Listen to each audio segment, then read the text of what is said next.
Bueno, antes de hablar de la belleza que tenemos detrás, en nuestro querido Panteón, de la razón que tiene de estar ahí, de por qué se hizo, pienso que es conveniente dar una ambientación para buscar la razón de ser. Pues esa ambientación la podemos fijar allá por el día 1 de julio del año 1909, cuando se desarrolló lo que se llamó la campaña del 9. Siempre que hablemos de la palabra campaña es símil de decir la guerra del 9. ¿Por qué se produjo la guerra del 9? Pues se produjo porque se estaba construyendo la vía férrea que iba en dirección a las minas de Benibodifrur, y a la altura de la segunda caseta, pues los obreros que estaban trabajando allí sufrieron un ataque rifeño, con la intencionalidad, muy posiblemente era pues sencillamente pues robarles la herramienta que tenían. Tampoco hay que buscar mucha más motivación, ¿no? Eso dio pie a que murieran 6 obreros y uno quedara herido. Bien, al enterarse el general Marina, comandante general de la época, en el 9, pues el hombre se puso en conocimiento del gobierno. En fin, el gobierno, ¿qué hizo? Movilizó a todo un ejército que se desplazó a Melilla, pero un ejército de 40.000 hombres, que supuso para Melilla incluso una situación de desabastecimiento, de apoyo logístico. Bien, bueno, pues el asunto estuvo que en el traer de esas unidades de la península también vino personal de la reserva. Se movilizó la reserva, o sea, gente que estaba ya en su tierra, licenciado, y esa gente también la movilizó el general Marina, o sea, el gobierno, y vino para Melilla. Eso que dio fruto a que, por ejemplo, en Barcelona se desarrollara los tristes acontecimientos de lo que se llamó la Semana Trágica de Barcelona. Sencillamente eran los movimientos anárquicos, que el objetivo era derrocar a la monarquía. Ese fue la gota que colmó el vaso para que surgiera lo que se llamó la Semana Trágica de Barcelona. Las corrientes anarquistas pues pusieron su punto de mira en conventos e iglesias, y se hizo un verdadero desastre también allí. Fue reprimido por el gobierno de Maura, pero al final los reservistas vinieron a Melilla. La contienda de la campaña del 9 fue corta en el tiempo, porque duró desde el 1 de julio al 27 de noviembre, que se dio por finalizado. Eso hizo que mucha gente que había venido, reservistas, no reservistas, pues quedaban heridos, inválidos, muertos también. Fueron los tristes acontecimientos del famoso Barranco del Lobo, en esa misma fecha. Entonces, para, digamos, tapar un poco el dolor que había en las familias por lo que había pasado, pues hubo una iniciativa que nació de la reina Victoria Eugenia de Battenberg, mujer de Alfonso XIII. Para paliar ese daño, fundó a nivel nacional lo que se llamó la Asociación de Damas Caritativas. Claro, al ser una iniciativa regia de recaudación de dinero, pues obviamente hubo mucho aporte económico. Entonces, ¿qué pasó? Que la idea era, con dinero, cubrir, o sea, las necesidades de esas familias necesitadas que se habían quedado, como antes he dicho, y si sobraba dinero, hacer un mausoleo en honor a los héroes que habían muerto en la campaña, en esa campaña. La cosa fue rápida, muy rápida, porque podemos decir que el 13 de junio del año 1910, o sea, prácticamente meses después de finalizada la campaña del 9, el general Marina ya recibió la orden de obtener los preceptivos permisos de la Junta de Arbitrio para que se hiciera el mausoleo.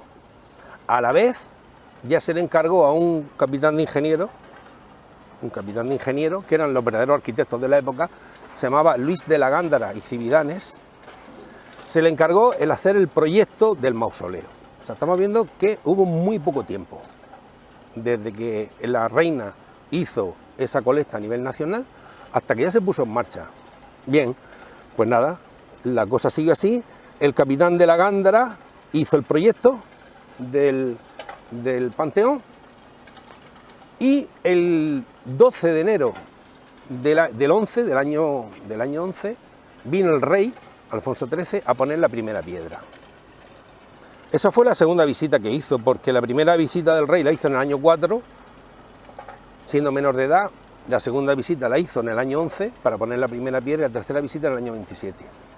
Pues en esa segunda visita puso la primera piedra. A ese acto asistieron todas las altas jerarquías militares civiles de la ciudad, el ministro de la guerra, el ministro de tierra, en fin, autoridades que vinieron desde Madrid a acompañarlo. Tiene una curiosidad que se le rindieron los honores aquí en la puerta del cementerio por una unidad del batallón del regimiento del Ceriñola 42, le rindieron honores de ordenanza. Y el rey vino a caballo aquí al cementerio. Bien, siguieron las obras, duraron 4 años y medio aproximadamente. ¿Por qué? Porque el 8 de junio del año 15 queda inaugurado el Panteón. El 8 de junio del año 15 queda inaugurado. Pero hay una cosa curiosa, que en el Panteón no se metió a nadie hasta el 28 de agosto del año 20. O sea, estuvo el Panteón 5 años sin darle sepultura a ninguno de la campaña del 9, que era la razón de ser de este Panteón. El primer Ripoll Sauvalle fue el primer capitán, fue un capitán del regimiento Arapiles del número 6, que fue enterrado en el Panteón, fue inhumado dentro, el 28 de agosto del año 20. Ese hombre murió en el zoco Gemis de aquí, de la cábila de Benibodifrur, murió. Es el primer enterramiento que hubo. Bien, ¿qué podemos ya hablar del Panteón? El Panteón en su interior tiene 80 nichos, 40 en cada lado, es circular, y luego tiene una fosa en el centro, que esa fosa fue cuando se trajeron los restos de Monte Arruy, de la posición de Monte Arruy, que el 9 de agosto del 21, ya estamos hablando del 21, y el Panteón se hizo por la razón de la campaña del 9, en el 28 de agosto del año 49, o sea, estamos hablando del 21, pasa al 49, se trajeron 12 arcones con restos de los cementerios, de la fosa de Monte Arruy, y se depositó dentro. Entonces tenemos 80 nichos, podemos decir, yo no me atrevo a fijarlo exactamente, porque yo no lo he contado, que tenemos 166 cuerpos dentro, más los cuerpos que hay dentro de los 12 arcones. El último enterramiento que se hizo dentro del Panteón lo datamos en el 28 de agosto del año 49. A partir de ahí ya no se ha tocado nadie, ni ha entrado ni ha salido nadie del Panteón. Curiosidades que tenemos, por ejemplo, es que tenemos 19 laureados dentro del Panteón. Y luego tenemos 3 laureados con 3 placas, que es Luis Furío, Víctor Araguayo Royuela y el capitán Ramírez de Arellano. Uno, el suboficial Furío, es de la campaña del 21 y Víctor y el capitán es de la campaña del 9. Es curioso también decir que dentro hay más gente, mucha más gente inhumada dentro de la campaña del 21, muchísimos más que de la campaña del 9. O sea que hay, digamos, una cosa curiosa, que en teoría tiene que estar ocupado por gente de la campaña, o sea, militares que murieron héroes que murieron en la campaña del 9, y sin embargo no, la mayoría de inhumaciones que hay en su interior son de la campaña del 21. Por ejemplo, también podemos, detalles que tiene el enterramiento en cada nicho. Coroneles, por ejemplo, y 2 generales que hay, están enterrados en nichos, uno con cada nicho. Sin embargo, hay otros nichos que hay hasta 4 cuerpos. Pues, por ejemplo, podemos decir detalles que tenemos dentro, que el coronel Morales fue el coronel jefe de la policía indígena en la campaña del 21, ya estamos hablando del 21, que Adelcrín entregó a nuestras fuerzas en la posición de Afrau, y tuvo entrada en el cementerio el día 1 de agosto, o sea, lo que fue el desastre fue el día 22, el coronel Morales murió, y el día 1 de agosto entró al cementerio, pero claro, obviamente por razones de higiene y por razones reglamentarias, el coronel no fue depositado aquí en la parcela 20, aquí en el patio de héroes. Aquí pasó un tiempo y hasta el año 29 que el coronel ya lo bajaron dentro. Ya he dicho, hay lápidas, hay nichos que tienen un enterramiento y otros nichos tienen 4 enterramientos. Eso podemos hablar por ejemplo, el capitán de la Gándara. Al hilo de eso también siguió la obra hasta el año 14, que pasó destinado a la península. Tomás Navarro Lázaro fue otro capitán que lo sustituyó hasta la finalización de la obra. Bueno, ya hemos hablado del Panteón, que se inauguró en el 15. Podemos observar a la entrada de la puerta del Panteón cómo figura la firma del capitán de la Gándara, Cividanes. Figura puesta así en el cemento, allí lo tiene fijado su firma. Bien, pues ya hemos hablado un poquito del Panteón. Ahora vamos a hablar del Ángel. Ya hemos visto que la reina Victoria Eugenia, su iniciativa a nivel nacional, cogió dinero para ayudar a la familia y de paso hacer el Panteón. Pero la ciudad de Melilla se había quedado un poco en deuda con sus héroes, con su gente que había muerto allí, en la campaña del 9. ¿Qué pasó? Pues apareció aquí en la ciudad un coronel, el 28 de octubre de 1922, apareció el coronel Luis Andrade y Roca. Era el coronel que se hizo cargo de la comandancia de ingenieros. Ese hombre, para mí, es un artífice, es un avanzado de la época. ¿Y por qué lo digo? Porque él fue el promotor, el que movió cielo y tierra para hacer la famosa Cruz de Montearbi. Pero luego también él tomó la iniciativa de hacer a nivel Melilla lo que se llamó suscripción Melilla. Suscripción Melilla.